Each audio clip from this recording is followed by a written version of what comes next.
Hey there and welcome back to Rimworld. My name is Pete and today we complete another episode of our Rimworld Anomaly Sea Ice Challenge with the transhumanist paragons of Pandroth.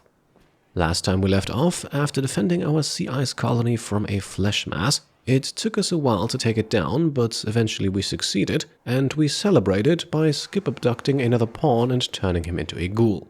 Before we get into today's episode, I'd like to briefly talk about the sponsor of this video, the Stone of Madness. As you know, I don't do sponsorships often, but I picked this one because in our Tactical Breach Wizard series, we already saw characters dealing with mental health struggles, and because many of you mentioned that as one of their favorite parts of the game and its story.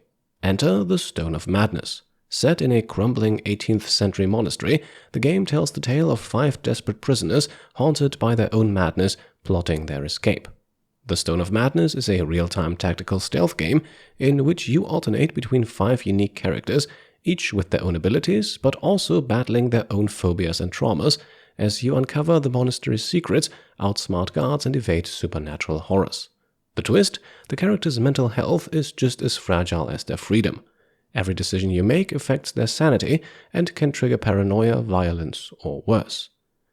With 2 different campaign options that drastically change how the story plays out, stunning hand-painted visuals, and a dynamic day and night cycle, the Stone of Madness is perhaps one of the more unique games coming out this year, and it is available right now. Simply click the link below to see if you have what it takes to escape before the madness takes you. Now, speaking of madness, that is probably how we can describe the fate of our Buzek here, which I'm told translates to little watermelon. After all, after skip abducting him, we extracted his genes, scanned his brain to make a subcore, harvested 2 of his organs, replaced his hands with power claws, implanted new genes into him, including one that makes him detest violence, and then turned him into a ghoul who basically lives for the sole purpose of beating others up. By comparison, a captured Fleshmass nucleus that continuously drops twisted meat seems almost sane to me, but who knows what else the Void has in store for us, as it is time to perform another Void provocation ritual, although the outcome of this one is a bit more predictable than any previous ones. The reason for that is quite simple. We have at this point detected all but 2 entities. The yet-to-be-discovered basic one here can unfortunately not spawn on the sea ice, which only leaves us with this one, clearly another type of obelisk. The 2 ultimate entities, meanwhile, are nothing to worry about just yet.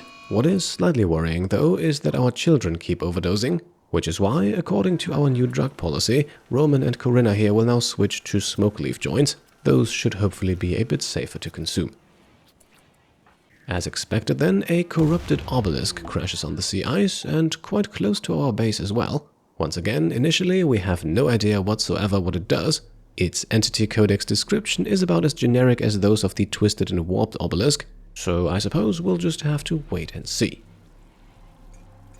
After young Elpis has finished the first round of studying, it's time for him and 4 of our 5 ghouls to enter drop pods. Our Buzek can't move just yet, and he wouldn't fit anyway, and together this small band is going to attack a bandit encampment harboring 14 wasters. The camp itself is quite far away from our home base. That is because we actually received this quest back when we had our psycasting outpost, which could potentially cause the reward system to mess up as that settlement no longer exists. Meanwhile, the radar part of our ideology will benefit from this regardless. Now, we are looking at a small encampment, 14 waster pirates, and a turret that we first of all move to the other side of, just to stay out of its line of fire.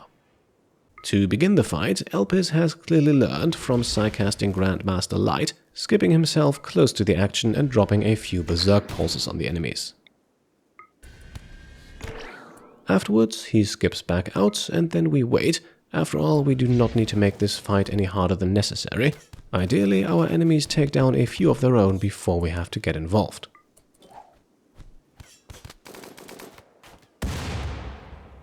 However, it seems that about now is the time to unleash the ghouls.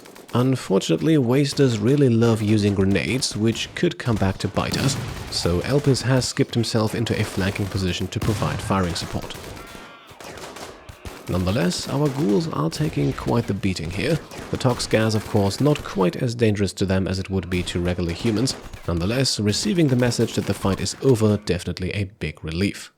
A handful of the fleeing wasters are still being mauled, but then it's time to explore the enemy base, And what we find is rather underwhelming, I'd say. Just a random assortment of clothing items that we really have no use for. Even the excellent quality top hat will remain here, as funny as it would be to have someone walk around in it.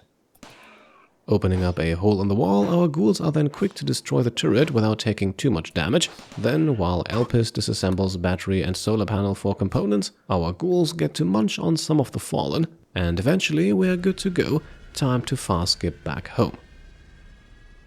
Unfortunately though, it only takes a few seconds until the raiders become the raided.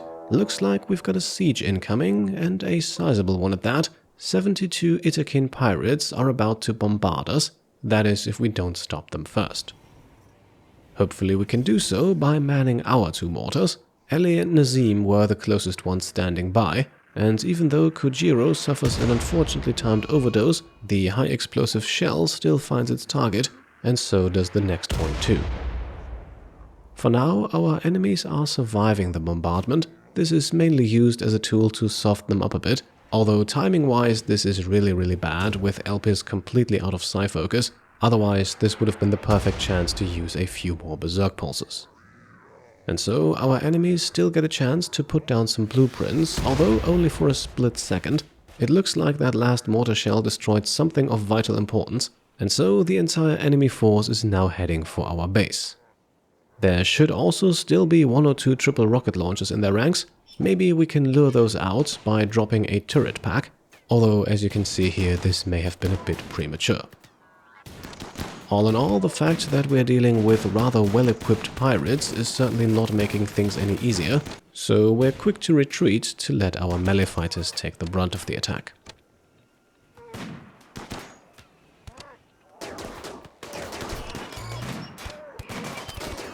The fight is made a bit more complicated then by Slave Shireen carelessly opening a door on the other side of the base.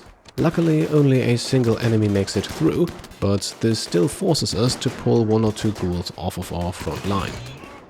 That front line is also looking chaotic to say the least. Our enemies are throwing Molotovs, which means we've got several people fleeing the fire.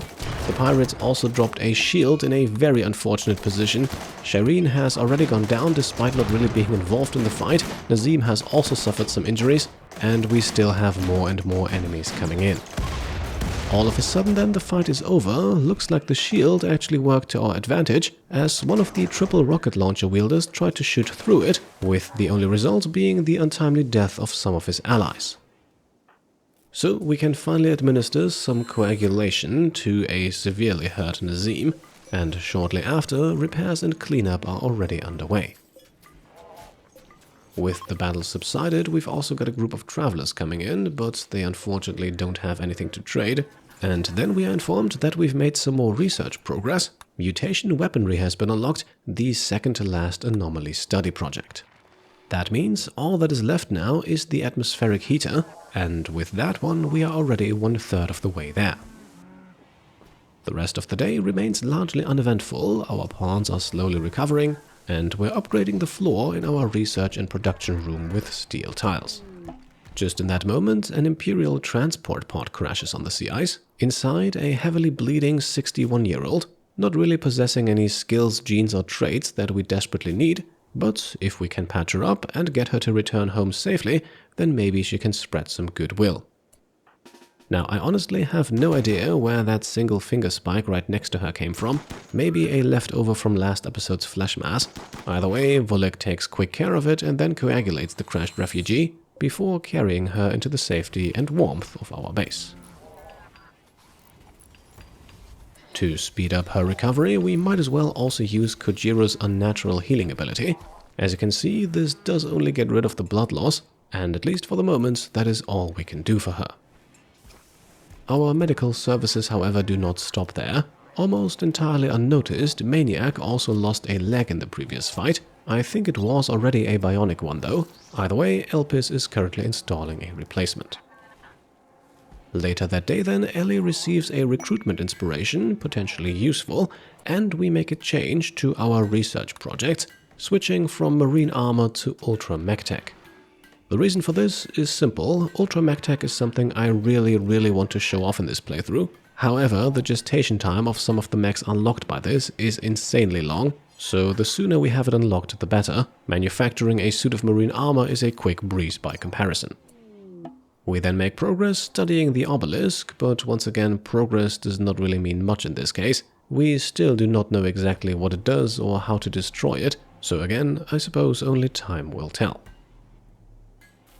Also, once again, things remain pretty uneventful for the entire day, more or less, until in the evening we take care of a need for nightshade. Getting older is of course something that transhumanists are not exactly on board with, and while we could simply build a device to reverse her age, the Void will provide instead, and our slave Karen too, who is about to become 17 years older, while Nightshade reverts back to her 30s. Karen also goes into a psychic shock for 2 days and receives some brain damage, although our unnatural healer Kojiro should be able to fix that. On the following day then, a new lifter bot sees the light of day. Obviously our roster of mechs has to grow just as the colony does, and we'll name this one Mittens after the patron supporter of the same name. Mittens also immediately gets to transporting some toxic waste, and you can see that we have accumulated quite a lot of it, which is why it is now time for yet another psychic ritual. For this one, however, we want to keep quality as low as possible, which is why we are creating a separate ritual spot for it, and then also have the 6-year-old Corinna perform the ritual all by herself. The goal here is to provoke another pit gate, and the lower the quality, the fewer flesh beasts we will meet. Just in that moment, we are then visited by a shuttle. This one does not come unexpected. It is here to pick up the 2 horses suffering from blood rot that we accepted last episode. In exchange for keeping them alive, we will receive a gene pack containing the Go Juice Impervious gene, and considering that we are now a high life colony, that could be of some interest. By the way, the 20-something Glitter World medicine we were promised in exchange for raiding that waste outpost, yeah, as I had feared, we never received those. I think that has to do with the fact that the settlement that originally accepted this quest no longer exists, but at least we still received a good chunk of ideology development points for it, not to mention that at least when it comes to herbal medicine we are currently swimming in the stuff. The pit gate then successfully summoned and pretty close to the base too, and with only 2 hours until the first flesh beasts emerge, we don't have a lot of time here to prepare. Still, we managed to get everyone in position before the pit gate opens. Out in front we have Nazim equipped with the incinerator, a good way to break up some of the larger flesh beasts, but certainly not a weapon that we actually want to use once they reach our melee blockers. If we do that, there's a high chance we do more damage to ourselves than to the flesh beasts. We are also using flares here to stun the enemies for a few seconds. That keeps them from overwhelming our defenses. And we have one more weapon we usually don't use in these types of encounters near the back, in the hands of our 2 children and slaves Amal. All 3 of them are carrying grenades and will now chuck them into the mass of flesh beasts, hopefully not causing too much damage with friendly fire. I found this to work surprisingly well, because apart from the tough spikes, flesh beasts are just incredibly weak. The real issue are mostly just their numbers, which in this case are clustered together extremely tight, and so grenades do a good job thinning out those numbers, or at the very least ensure that what eventually reaches our defenses is mostly finger spikes. And so I think you can slowly start to see it here. It is a bloodbath, but we are winning. Our ghouls are all still standing, and will hopefully remain that way for the rest of the fight. Honestly, these last few episodes, after starting to optimize ghouls a bit more, I found them to be ridiculously fun. I know that for large parts of the series, the ghoul police was more just a meme, but especially with the additions of Brock and Arbuzek, they have grown into a force to be reckoned with. And so there we are, the fight is over and we've got plenty more twisted meat coming in. Meanwhile, we can begin the already familiar task of dropping our toxic waste down into the pit gate, where it will not bother anyone, except of course for the flesh beasts living down there.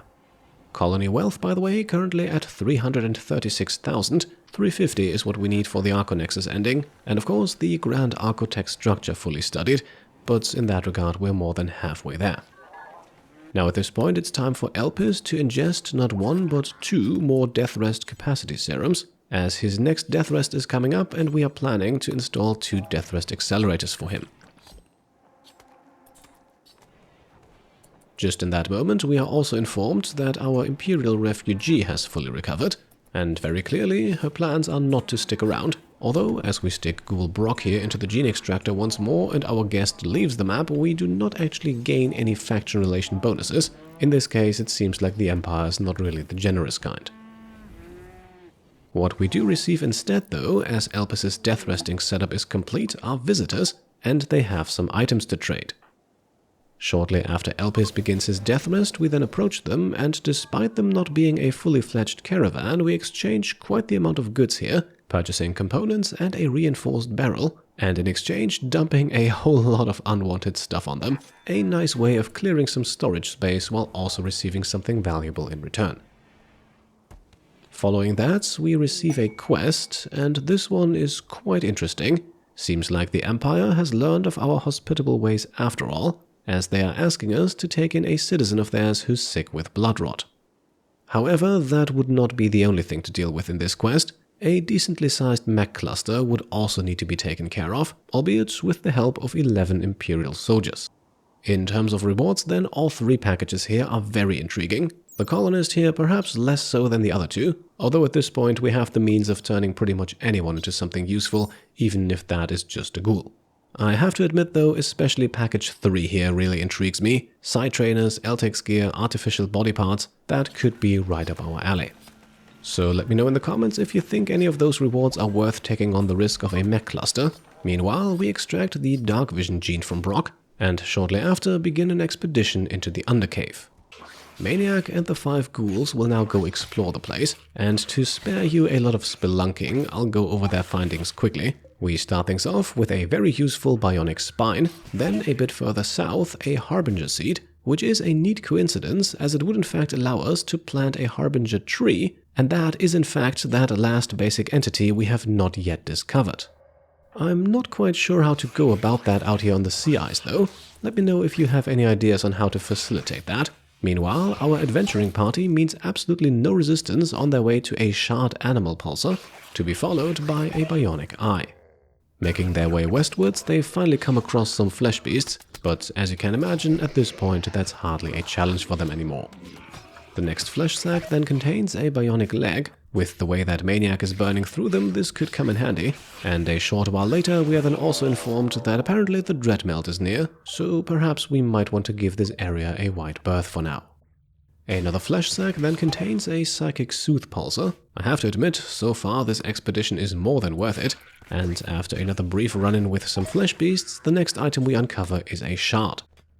Then time for more flesh beasts, this time a slightly larger group. Overall though, I think that the ritual quality mostly affects the number of flesh beasts living down here. The number that initially came out of the pit gate seemed to be the usual amount. Perhaps some among you have done a bit more testing on this, as I would be very interested to know what ritual quality actually affects when it comes to pit gates.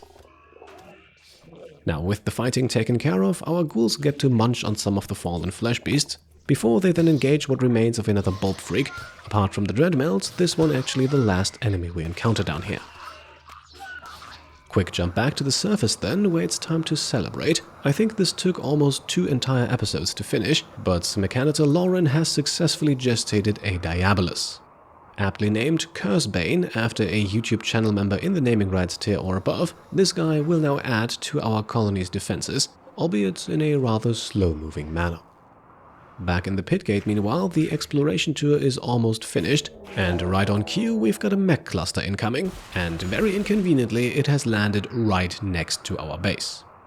Its centerpiece is a psychic suppressor, which will reduce the consciousness of all females. Apart from that, the usual stuff: centipedes, turrets, proximity activators, and thankfully, apart from just a handful of tiles, the latter do not reach into our base. At this point then, the pit gate exploration tour is done. You can see Tunneler Mulch Butler also already busy at work. One steel vein worth about 700 steel has already been fully mined out, but there are a few more down here that we all want to strip clean. Unfortunately then, on our way back to the exit, we accidentally released the Dreadmelt. Of course, no threat to Maniac or the ghouls, who move much faster, but this could make things a bit more tricky for Mulch Butler. So far though, it seems like it will leave our mechanoid in peace, and so our adventuring party returns to the surface.